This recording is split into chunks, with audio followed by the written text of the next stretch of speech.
Good morning again. I'm Jackie Ricotta. I'm on the board of NOFA New Jersey, and I've been working in organics as a professor at Delaware Valley University in Doylestown, Pennsylvania for quite a while. So I'm really happy to introduce Jeff Moyer from the Rodale Institute. I think you can read in your program Jeff's bio, kind of the official that he started out working for Rodale, and he became the farm manager at Rodale, and then worked his way up to being the executive director, and now I believe CEO of the Rodale Institute.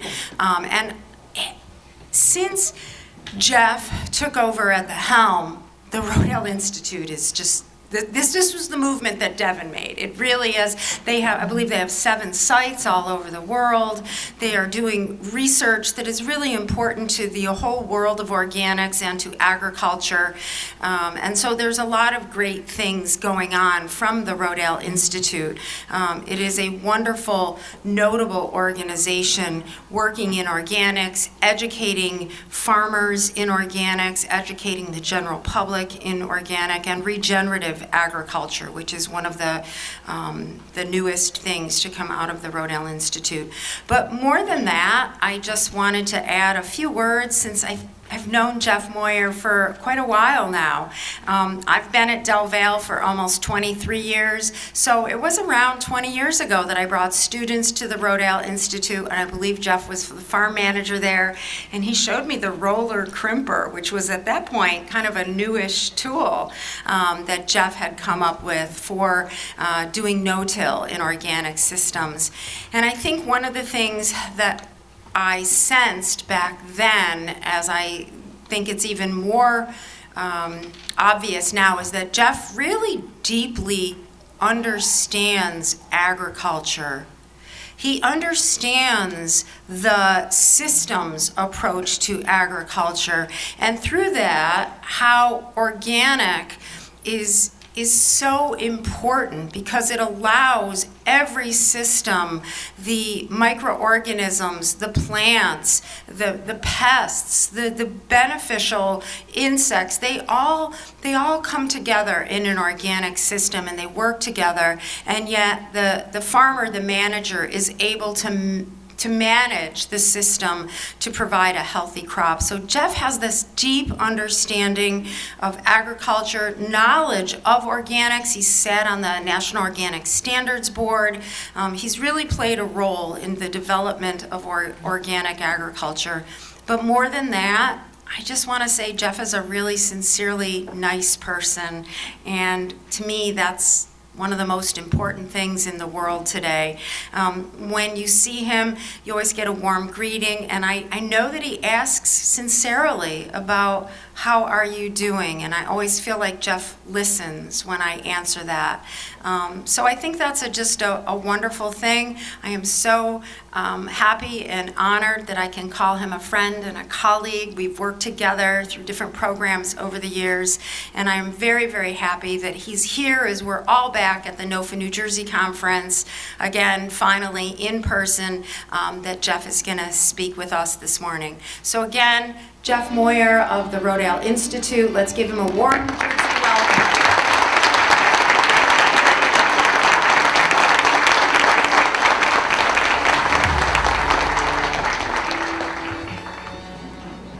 Well, after that kind of introduction, I should just wave and sit down and shut up. That's quite nice.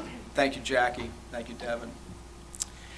It is exciting to be with everybody here this morning, and I don't think it's still January, so it's not too late in the year to wish you all a Happy New Year. Happy New Year to all of you, and for those of you who are farmers or growers, a happy 2023 growing season. We're looking forward to it. We all come to these kinds of events and these kinds of meetings with different goals. Some of us come to reconnect with people that we only see once a year. Some of us come to learn something new about that we can take home to our farms or our gardens or our operations to try to improve them. Some of us might be here for academic credit. Some of us just come to recharge our batteries for the new year. I'm here today, I have goals, just like you do, and objectives.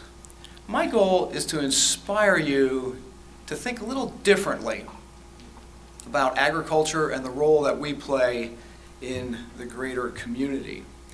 And I'm going to start with my title here, and we're going to talk about agriculture as a tool for healing people on the planet. We're not going to talk too much about how to grow things. There's a lot of classes you'll be able to take today that'll kind of share that sort of in-depth, on-the-ground information. This is going to be a little bit different, talking about agriculture in a different way. And in order to do that, we have to agree on some common language here. So I'm going to use a few words here. Devin really gave a great intro into this idea of togetherness. So I want to use a couple of words throughout my conversation with you this morning, and one of them is the word we. We. We can be the collective, you and me. It can be the community. It can be you individually. So we're going to talk about what it is we have to do. What is it we're going to do? We're going to talk about how we're going to do it. We're going to do it together. So we're going to talk about the word together, meaning in companionship, in close proximity to each other. So we're going to be doing it together. It's we and together. And you're going to hear those words frequently. So we know who's going to do it. It's we. We've got a bunch of work to do. It's a new year. We've got a lot of work to do. We are going to do it. We are going to do it together. And we are going to heal our communities. We're going to heal our people. We're going to heal the planet. And then lastly, we're going to talk a little bit about what it is we're going to do.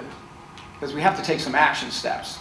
Otherwise, we all sat here today, and it's kind of sad because I really wish it was snowing or raining or something so we feel more comfortable being in here. It's so sunny, everybody wants to probably be outside.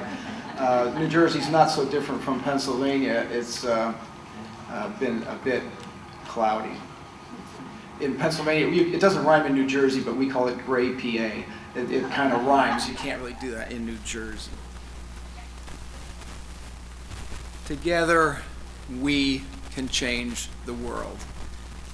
It starts here, starts in this room, starts in 2023. Now, we live in a very fragmented world. It doesn't matter whether you're talking about politics. We can agree on one thing: politics is fragmented. We can't agree on too much more. Religion, education, guns, babies, you go down the list. We're fragmented. We can disagree on anything. And whether you like Dr. Seuss or think he was a real jerk, doesn't really matter. He got some things right. Stars on the Anybody remember reading that to your kids or your grandkids? Stars on the At the end of the day, you know, the ones without stars put stars on the and the ones with stars took theirs off, and then again we had stars on the It was just the opposite way of looking at it.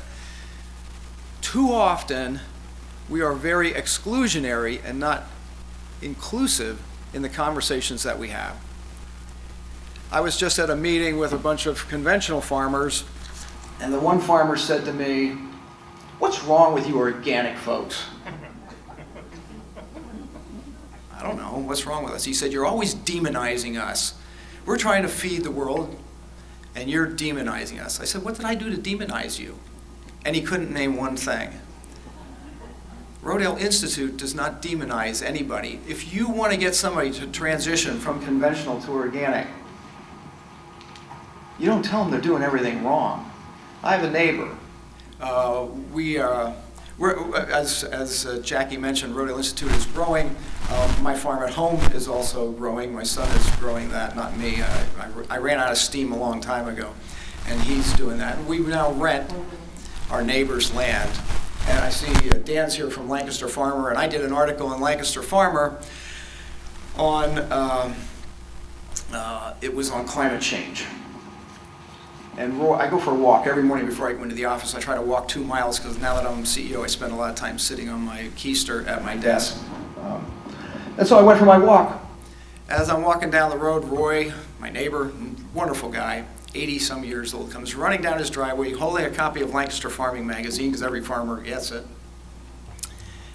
And he said, "Jeff, you don't really believe this crap, do you?" And I said, "What do you mean, Roy?" "Well, this whole thing about climate change and people's interaction with it." I said, "Roy, let me ask you a question." I said, "Is it the weather the same as it was when you were a boy or a young man?" "Oh my goodness," he said, "it's so drastically different. I don't know how you guys farm anymore." He said, "It's crazy. You can't predict anything."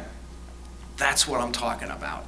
Whether people caused it or not, I don't want to get into an argument with you. He goes, "Yeah," and he said, "it's the same with this stuff, you know, Roundup. You guys, I know you're an organic farmer because we transitioned his land to organic." And he said, "That's great," but he said, "There's nothing wrong with Roundup." I said, "Roy," again, I'm trying to do my walk. I didn't want to have this lengthy conversation, but I said, "Roy, they found glyphosate in the fat tissue of penguins in Antarctica." He said, "I know, that just means it's been naturally occurring. They just figured out how to put it in a jug to kill weeds." I said, "That's not true, Roy." But here's the important point. What Roy said to me was, "You can't convince me that my government would have allowed me to spray something on the land that would make people sick or destroy the health of the soil or contaminate the environment. They wouldn't have let me do that." Roy thought he was doing everything right. Roy's a nice guy. Roy wanted to feed all of us. Roy had a dairy farm and milked cows. He worked very hard. And by admitting that glyphosate is not naturally occurring, Roy would have to admit that everything he did in his life was wrong. That's not how we approach farmers. That's not how we get Sneetches to move or to be accepted, by trying to tell them that they did everything wrong. Look, we all know that pointing out problems is pretty simple. Look around.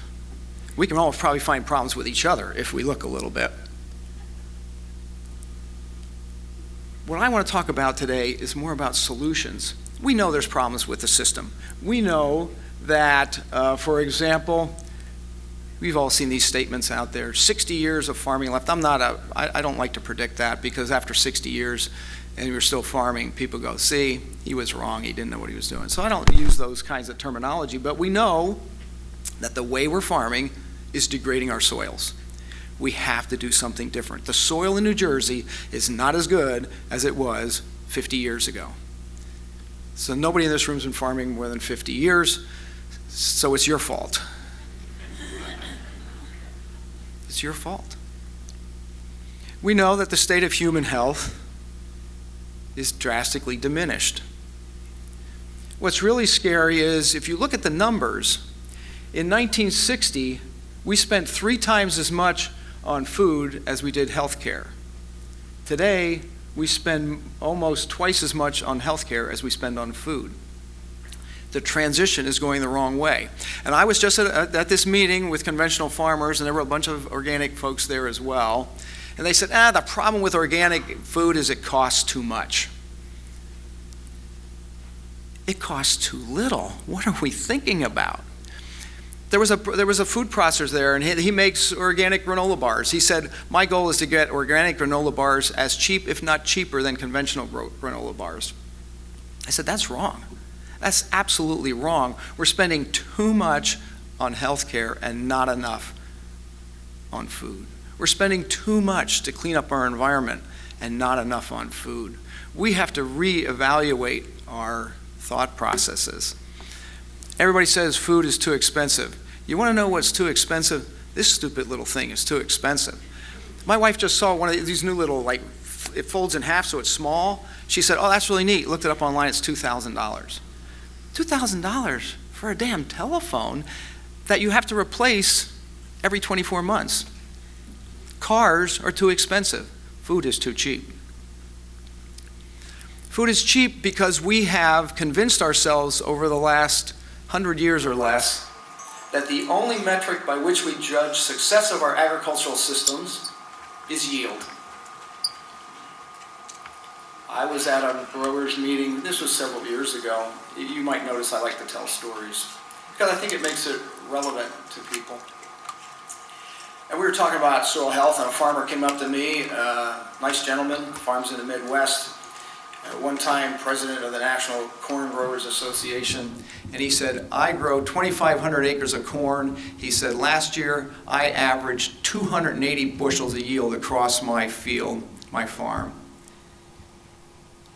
No, I'm sorry, 268 bushels of corn, that's what it was. 268 bushels of corn. You can't tell me my soil is not healthy. I said, sure I can. The only metric you're using for success, or your judgment of success, is your yield. That doesn't tell you anything about the quality of your soil or the health of your farm. But like all of us saying, let's just put our bank account on the table and we'll judge ourselves by who has the most money here, and that's the most successful person. We judge the success of people in relationships like Jackie and I have, and like all of you have with each other, and like you're going to develop with your neighboring conventional farms. That's how we judge success. So I said, okay, 268 bushels. I said, how much did it cost you to produce it? He said, what do you mean? I said, well, you put inputs in. Oh, he said, I put everything but the kitchen sink, and I'd put that in there too if I thought it would help. I said, so how many dollars does it take for you to produce a bushel of corn? Well, he said, it costs me, I gotta make 250 bushel of corn to break even. Oh, I said, so you grew 18 bushels of corn. No, he said, I grew 268. No, you didn't. I said, you grew 18 bushels of corn. I said, you're not showing me anything. I said, I can grow 18 bushels of corn on the parking lot. He used the F word and walked away. I saw him the next year, and he came walking towards me. He's waving his finger at me. I didn't really remember him at first until he started yelling at me. And he said, you know, he said, every morning for the last year, when I wake up in the morning, I see that number 18. This year, I only grew 240 bushel of corn. I lost 10 bushels worth of dollars for every acre I planted. He said, my soil's not healthy. I need to change. That's how we talk to people. Meet them where they are, talk to them where they are, and get them to move in a positive direction. Look, we've known for a long time that healthy soil is really important to us. Xenophon told us 400 years before the birth of Christ that in order to be a successful farmer, one must first know the nature of soil. How many farmers do you know that talk about the soil? The reason Rodale Institute even exists is because a gentleman named J.I. Rodale bought a farm in Pennsylvania. He lived in Manhattan. He was Jewish. His name wasn't Rodale, it was Cohen. He was a businessman. He made electrical switchgears. Jackie just, you know his name was Cohen? Yeah. Rodale was a made-up name. The first two letters R is for his mother. Her name was Rose, so that's Rose. And Dale is like hill and dale, you know, hill and valley, so it's Rose Valley, but it came out Rodale. And that's the only Rodale family in the world because it's a made-up name.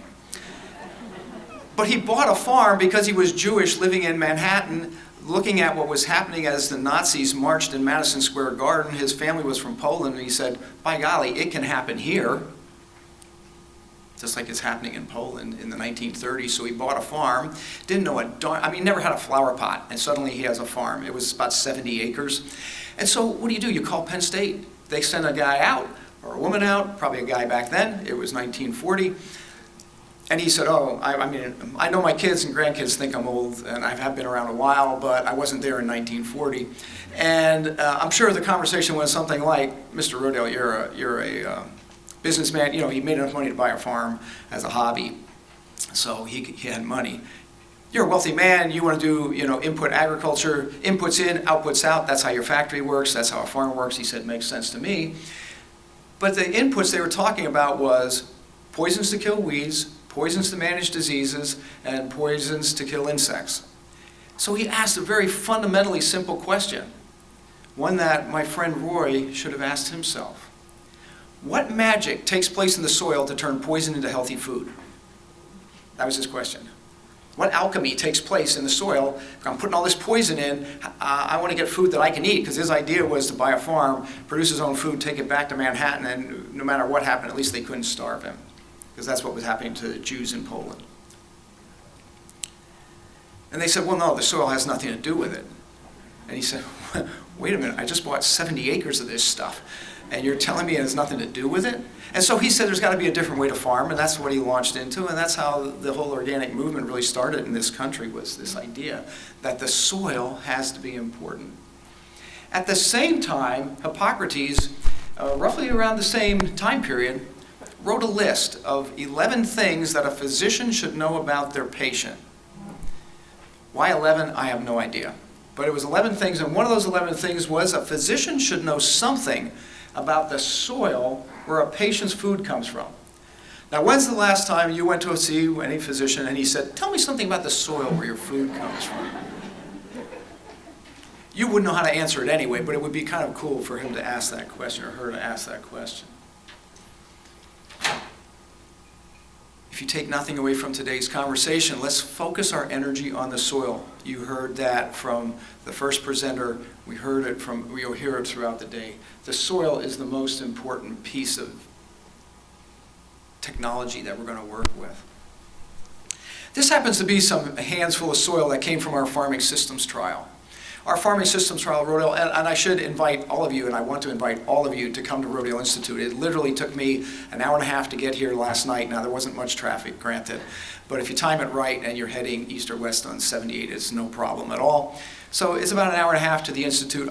I wish you would all come and visit us there, join us there, come and see what we're doing. Our farm there is just under 400 acres, but as Jackie mentioned, we've got sites all over the country. So if you're in Atlanta, stop in at our farm just south of Atlanta or Ohio or California, or if you happen to be fortunate enough to go to Tuscany, Italy, we got a research facility there as well and staff. But this comes from our farming systems trial, our longest running side-by-side comparison of conventional and organic. Don't get me wrong, we can produce tons and tons of stuff conventionally, but that's all it is. And that's not the metric by which we judge our success. Let's just say we judged our success as farmers, not just, of course we have to have yield, but in the way we improved our soil. The two soil samples there are being held by Dr. Ray Weil from the University of Maryland. And you can see those soil samples visually, even in this kind of brightly lit room. I can see a difference in those two soils. Kindergarten kid can see a difference in those soils. If you let kindergarten kids in there, they'll probably taste it and tell you they taste different. But if you send those two soil samples to Penn State, I'll pick on Penn State. Anybody here from Penn State? No, somebody is. They're just not bold enough to say so. If you send those soil samples to Penn State lab, the results are going to come back saying they're exactly the same. Because we've reduced our view of soil to a chemical analysis. Soil is so much more than that. Look what happens when you take those two clumps of soil and put them in water. The reason our soil is washing down our rivers and streams across the country and around the world isn't because we farm it. It's because of the way we farm it. Animals aren't the problem in our diet. Some people are plant-based or vegan or vegetarian, I understand that. But raising animals is not the problem. How we raise them is a huge problem. We have to change the way we manage our soil, or we will not have it to live on. The problem we have in our society is everybody wants things easy, fast, and cheap. How many people have seen that commercial on TV for the easy button? You know, you stick it everywhere, you just hit the easy button. Everybody wants it easy. In agriculture, if you want easy, fast, and cheap, you get pollution, contamination, or externalized costs. That's the only way you can do it. When we have to dredge the Mississippi River because we changed the way we manage soil, you don't pay for that at the point of purchase for food. You pay for that somewhere else. We've externalized that cost. I'm fortunate enough to be able to travel. I've traveled across this country, met with farmers from north, south, east, and west, and around the world. I've never met a farmer yet that said, oh, my farm is eroding. Well, it's coming from somewhere, boys and girls, you know. And it's coming from you. It's coming from all of us. What are we doing to mitigate that? Even on organic farms, what are we doing? We always have to get better. So easy, fast, and cheap isn't going to do it. We have to ask ourselves, and these are questions I want you to think about a little bit, is farming a competitive operation or is it a collaborative activity? Can it be both? I was just talking to those group of farmers 2 weeks ago now. and it was an organic farmer, said, farming is a competitive sport. He said, I compete with everybody here. I don't want to give anybody any secrets. I don't want to tell them anything about my markets. That's why we're stuck where we are. That's why we're stuck where we are. It needs to be much more collaborative. I suggest we hit 2 other buttons. First, we hit the reset button. And we're going to talk about why and how we can do that. And then we're going to hit the regenerative organic button. And we're going to talk about changing the way we farm. We're going to focus our energy on solutions, not on identifying problems. Some of you may be activists who are in the room. God bless you. Everybody has a role to play. I'm not an activist. Rodale Institute is not an activist organization. We are a scientific research and education facility that takes hard science to farmers to make practical change. We meet farmers where they are. Kagan over here is one of our consultants. You can put up your hand. Yeah, stop and see Kagan. He can give you real-world stories about the farms we're working with at Rodale to help find solutions to heal people and the planet. And we're going to do that by focusing on soil, because soil health, Rodale Institute, we work in agriculture, but we're really a human health organization. You go, what? Yeah, we got a grant from the William Penn Foundation to help clean up the Delaware River, because we told them we're going to clean up the Delaware River by changing the way people eat. We're not going to pull tires out of the river. There's plenty of groups that do that. We're not going to go out there with a test tube and a microscope and sample the water. There's plenty of groups do that. They have spent millions and millions and millions and millions of dollars to clean up the Delaware River, and it's still pretty much polluted. Now, to everybody's credit that spent that money and invested in that, it hasn't gotten worse over the last 15, 20 years. But it hasn't gotten a lot better. Because we're not eating right. Most of the contaminants that are in there are agricultural pollutants that wash out of farms. Out of New Jersey and out of Pennsylvania, some out of New York. We're part of the problem. And at the same time, we're making people unhealthy. That reset button that we want to hit has already been hit for you. It was called COVID-19. How many opportunities does the world have to hit the reset button? Not that many. Not in your lifetime, anyway. This was an opportunity to hit the reset button. How many times have you heard people say, what's the new future? What's the new normal? What's the new normal going to be like? It's different. People talk about pre-pandemic. Oh, the airlines have pre-pandemic flight numbers. Everything's pre-pandemic and post-pandemic. It's a milestone by which we judge ourselves. I heard it here today. Oh, we haven't been able to get together. Last year was virtual. Yeah. How did that go? I'm sick of Zooming. I didn't know what Zoom meetings were 3 years ago. Now, I don't know if I could live without Zoom. We Zoom with everybody.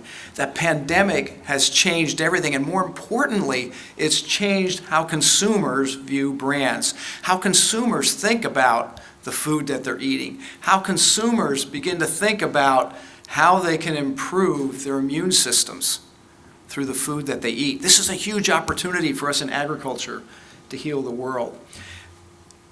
And our marketplace and our market share is growing. We're around $62 billion a year in the US. So when people say organic is a niche market, that's a pretty big niche. I mean, there's enough there for me. I think there's enough there for you. Only 11 billion of that 62 billion comes from the United States. There's a problem we can work on. Statistics just came out from NAS for the 2021 census, and it says there, I'll have to read the numbers here, in New Jersey there's a total of 9,883 registered farms that are in the census. 70 of those are certified organic. 70? What's wrong with New Jersey? I'm just asking. And of those 70 farms, it's less than 3,000 acres. So they're not real big farms. They're small farms. Nothing wrong with small farms. But do you see the potential? New Jersey is number 11 in the nation in terms of population. You've got 9.2 million people here. My guess is, I could be wrong, but those 9.2 million people eat roughly 3 times a day. Some of you, I can tell, eat more than that. Some less. That means you're spending, New Jersey is spending, in this state alone, $25 billion on food. 82% of the New Jersey population, by the census, not by Rodale or by me, 82% of the population of New Jersey eats organic at some point of part of their diet. Not completely, but some of it. You've already got 82% of that 9.2 million people who like what you want to produce. They're buying it. They're just buying it from somebody else. Of those 9,000 farms that you've got, they could be making more money improving the health of the soil, cleaning up the river, making people healthy, doing all of that simply by transitioning from where they are to where they want to be. And, you know, they can wear the same tractor helmet that they always wear. I bring my hat to these meetings because some people go, oh, that's Jeff Moyer. Because when you don't have hair and you take off your hat, they go, oh, I didn't recognize you. You can wear the same hat, drive the same color tractor, grow the same crop, just change the way you do it. And the farms in New Jersey are small enough. They're the right size to do that. All 9,000 of those farms should be sitting in this room. This room should, let's put a wing on this building and add them in here because they belong here. How many times, if a conventional farmer walked through that door today, would they feel comfortable and welcome? I doubt it. They should, because that's the only way you're going to get them. You got to get them in the room. There are other voices in the community that are helping us with this story. This happens to be, you probably can't read it, but this is Flanagan Bank of Illinois. I challenge you to look up Flanagan Bank in Illinois because Flanagan Bank is like every other bank. They hate the 4-letter word risk. Hate it. Bankers hate. Any bankers in the room?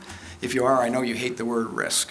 And what they do is they try to push that risk onto everybody else. So what we've done in conventional agriculture is we've said, okay, it's a risky agriculture is a risky operation, so what we're going to do is we're going to have federally subsidized crop insurance. So everyone in this room bought crop insurance. I don't care if you're a farmer, or a gardener, or a student. You bought crop insurance. If you paid taxes. If you didn't pay taxes, someone else will come looking for you. But if you paid taxes, you bought crop insurance. Why is that?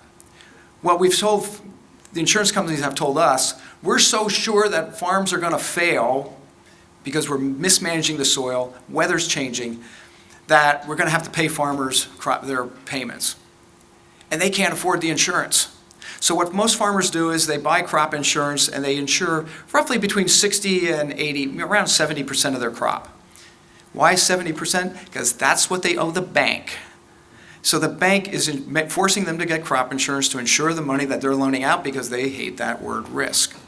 Flanagan Bank says, you know, if we actually look at the numbers, the best way to manage risk is to transition farms to organic. Because organic farms actually make money. If you look on this farm here, this is conventional. This is their numbers, not mine, and this was averaged over 5 years, I believe. Yeah, 2016 to 2020. A conventional farm, that circle at the bottom, the net return per acre was 60 cents. 60 cents an acre on conventional corn. That's the national production average. You can see why you got to farm a lot of acres to make anything. But 60 cents, that's basically break even. So you're farming at break even and you hope that you get your subsidy payments to make a living. In organic systems, the corn returned $378 per acre. Now, if you're farming 1,000 acres of corn and you got $378,000 coming in, not a bad living, versus zero. So the bank, Flanagan Bank, is saying, we will loan money into farms that are transitioning to organic. How do we get more banks to think like that? I can tell you can go to any bank here in New Jersey. If you're a farmer and you go get your production credit loan, because you're going to be going to the field soon here in spring, you're going to go with borrowed, if you're like most farms, you're going to go with borrowed money like we all do. And the bank, you're going to go to the bank and say, I want to transition to organic. And the bank says, oh, whose money are you going to use? You go, yours. I don't think so. That sounds risky. Flanagan's bank is going to take the risk, but most banks won't. Sounds risky. How about we do what we did last year? Because last year I made money, and farmer says, but I didn't, I made zero. And they go, yeah, it's your problem, not mine. I made my money. So when you look at a 30-acre field, this is a case study that Flanagan Bank did, and they said, this is corn grain across these acres. You can look at the data. Bottom line is, he made 30% more money transitioning to organic. Soybeans, you almost doubled it. And these are with prices that are relatively low. If you look at the organic soybeans, $10 a bushel. Do you know what organic soybeans are selling for right now? Anybody have an idea? $38 a bushel. I know a person who has a poultry operation has bought organic soybeans at $53 a bushel because he needed them. And the farmer had them over a barrel, and he bought them. When you watch chickens eat $53 soybean meal, it makes your eyes water. You want them to slow down, but they have to eat, so what are you going to do? And the beauty of this is we can do it organically and we can do it at scale. It doesn't have to be small-scale agriculture. I have a friend in Argentina farms 34,000 acres of grain organically. 34,000 acres. I was at his farm one time, and Fernando's a really nice guy. Got his education in Maryland. Speaks perfect English because my Spanish is like pretty poor. I can order pizza, find a beer, get to the bathroom, that kind of thing. So I was down there because he wanted to try using a roller crimper and managing cover crops.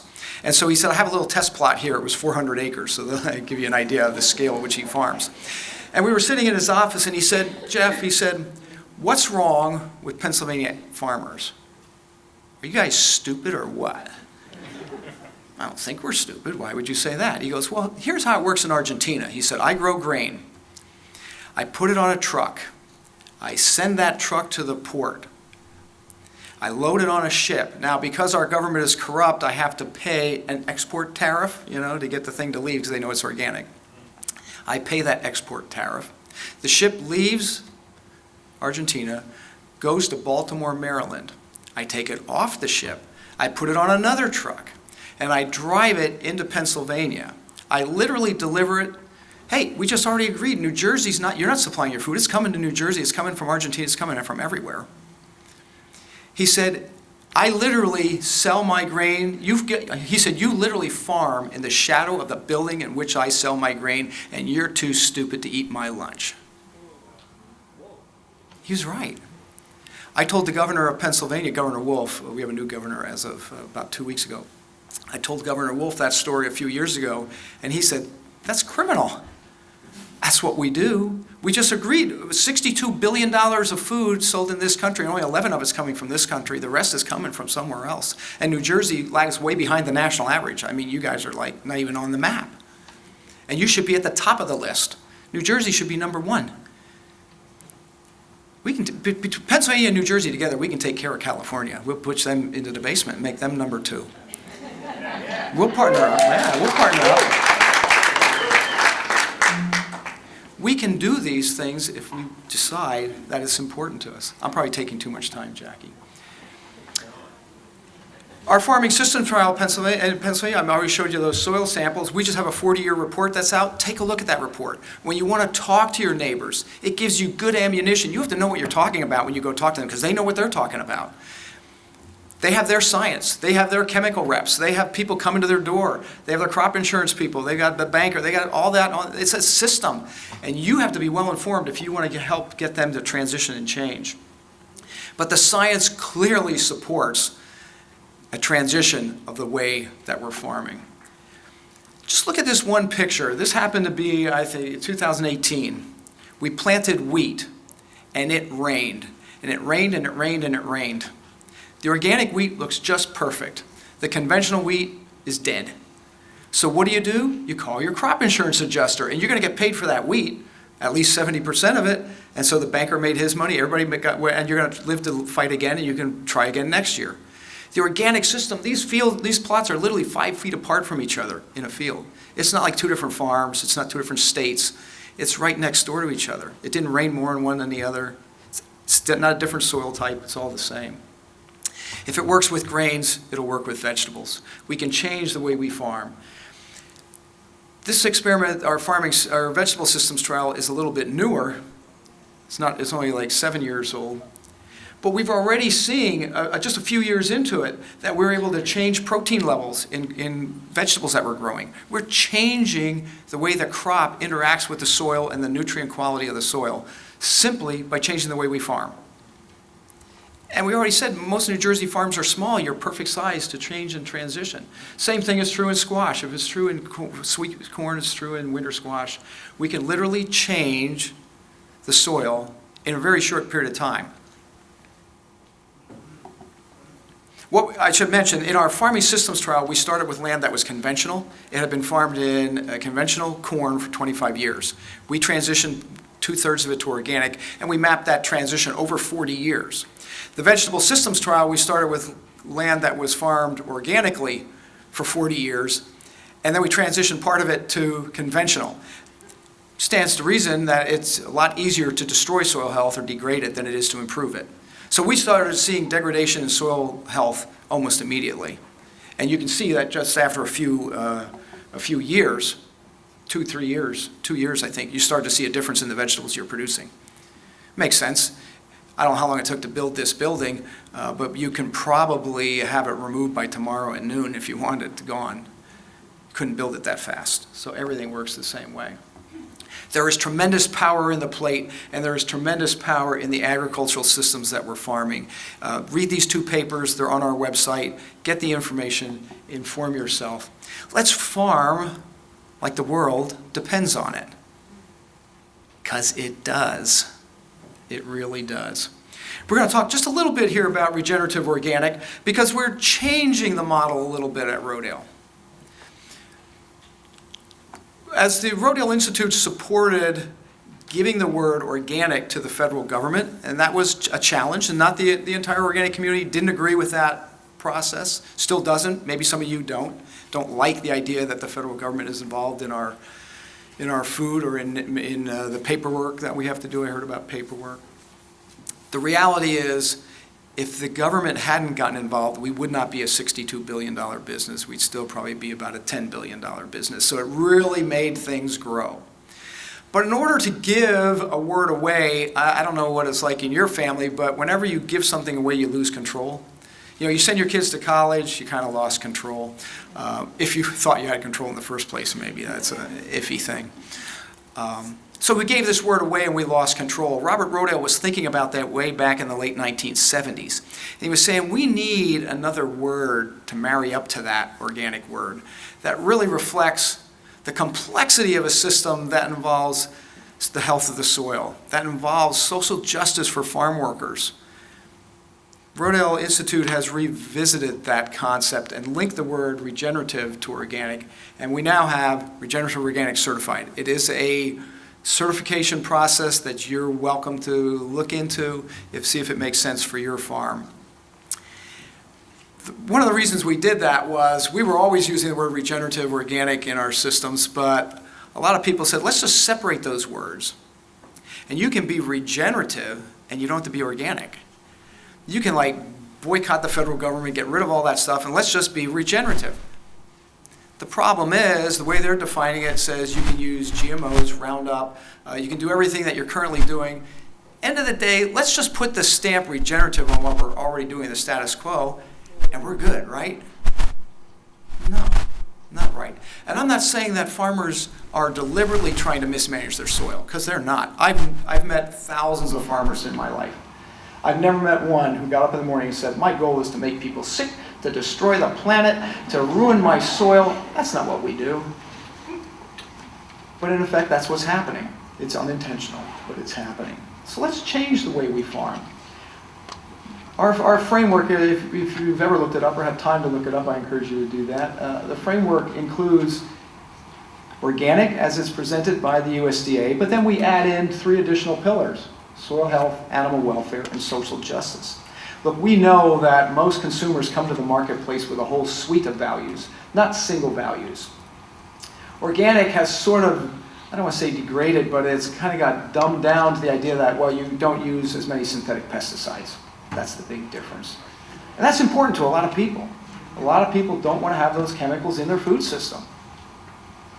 But a lot of people are really interested in social justice as well.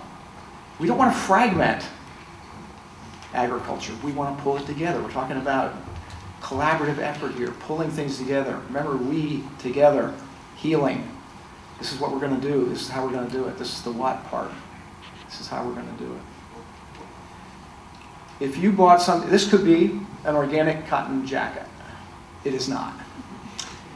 And if it were organic cotton, more than likely the cotton came over from overseas. We just already said most organic product comes from overseas. Data shows that. And more than likely it would have come from Turkey. And the cotton was probably harvested by child labor. And organic says not a damn thing about that. It's completely silent. Nothing there. So I come to the marketplace with my suite of values and I say, I don't want to pay for something that was harvested by child labor. So organic doesn't work for me. I'm going to go look for something that's fair trade or something that has a social justice label. I've talked to farmers that have said, I feel like a Boy Scout with a sash full of merit badges. Any Boy Scouts in the room? Somewhere, somebody has to put up their hand. Yeah, okay. I was a terrible Boy Scout. They asked me to stop coming somewhere in Webelos or something. That's what happens with nonconformists. You know, they ask you to leave. Long story, my parents thought, well, maybe I should go. Anybody hear of something called Pioneer Girls and Stockaders? It was around in the 60s. You heard of it? Yeah. I was a stockader then, which is really Boy Scouts with religion. That didn't work either. So, I am a very spiritual and religious person, but stockaders didn't help. Anyway, this farmer said, I feel like a Boy Scout with a sash full of merit badges. He said, and if you carry that theme one step further, if you were a Boy Scout, you know what an Eagle Scout is. He said, when you're an Eagle Scout, that's the only merit badge you wear. And, you know, I get to see a lot of job resumes at Rodale, and people who are Eagle Scouts, if you're 40 years old, you still put that on your resume. Because anybody else that was a Scout knows how much work and determination went into getting that Eagle Scout badge. And you don't have to wear those other 200 merit badges that you had to use to get that. You just wear that one, and people go, oh, you know, they don't do that with Webelos that get thrown out. He said, isn't there one sticker that says I do it all? Everything that's important to you as a consumer. Animal welfare, that's important to me, but he said I have an animal welfare sticker. I got a halal sticker. I got a kosher sticker. I got an organic sticker. I got a fair trade sticker. I got stickers for everything. He said I'm running out of room on my containers to put all the stickers that I am. If I could just have regenerative organic, people would know that everything that's important to you as a consumer, soil health, it's all in there. You know, the soil health standard in the organic standard, the USDA standard, is relatively weak. The animal welfare standard, exactly the same. So we know that there's different ways that people can farm. You can be conventional, regenerative, organic, or regenerative organic. Regenerative, by the way, means absolutely nothing, the same as conventional. It means whatever it is you want it to mean. People write about it and say, oh, it really means we're improving soil health. To you, to the consumer, it means nothing. It's like new and improved, or natural, or sustainable, or light, or whatever you want to put in a container. I'm going to jump over this because we're running out of time. The success of any of these brands and labels, whether it's organic or regenerative or organic, ultimately is a top-down approach driven by brands and driven by consumer demand.